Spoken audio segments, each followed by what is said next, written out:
The perfect villain for Spider-Man.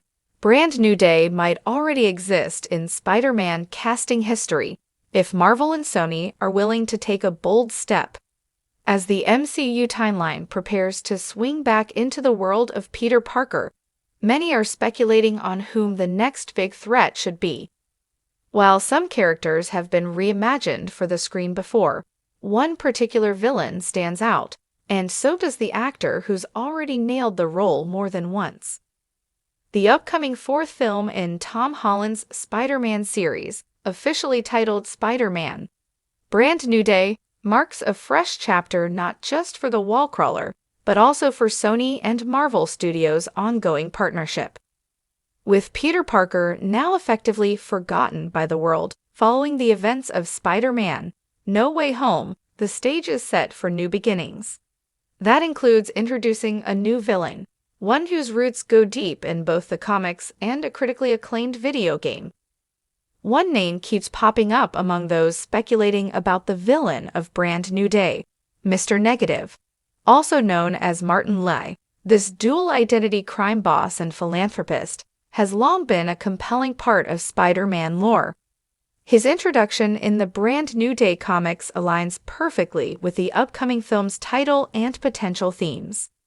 A man of duality, light and dark, good and evil, Mr. Negative's visual design and energy-based powers are tailor-made for the big screen's CGI spectacle. Martin Li's connection to Aunt May's fees to shelter in the comics also makes him an emotionally grounded threat. Much like previous villains such as Vulture and Green Goblin, he's not just about chaos, he's about control, corruption, and contrast, embodying the internal struggles Peter now faces in a world that's moved on without knowing who he is. What makes Mr. Negative an even more enticing pick is that his ideal actor has already played him multiple times. Stephen Ouyang voiced and provided performance capture for Martin Li/Mr. Negative in Insomniac Games' Spider-Man 2018 and its sequels. His portrayal wasn't just serviceable, it was praised for adding complexity, pathos, and raw menace to the character. Ouyang brought gravitas to Mr. Negative, elevating him beyond a simple boss fight. His nuanced performance helped make the villain one of the most memorable parts of the game. Since video game adaptations are no longer considered niche, with stars like Idris Elba and Giancarlo Esposito now leading roles in AAA titles, bringing a performer like Ouyang into the MCU would be a fitting evolution of this character's screen presence. Stephen Ouyang isn't shy about his interest either. In a past interview with Spider-Man News, he addressed the possibility of bringing Mr. Negative to live action. Who's going to say no to that? Yes, I'd love the chance.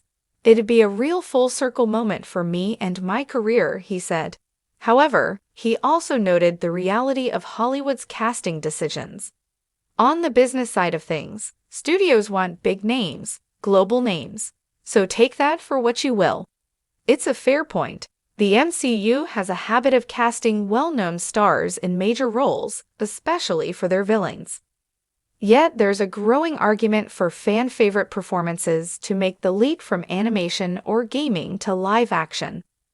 Just as Charlie Cox's Daredevil or J.K. Simmons' J. Jonah Jameson crossed media boundaries, so too could Stephen Ouyang's Mr. Negative. The passion is there, the talent is proven, and the timing is perfect. The only issue is whether Marvel and Sony will be bold enough to bring him into the MCU.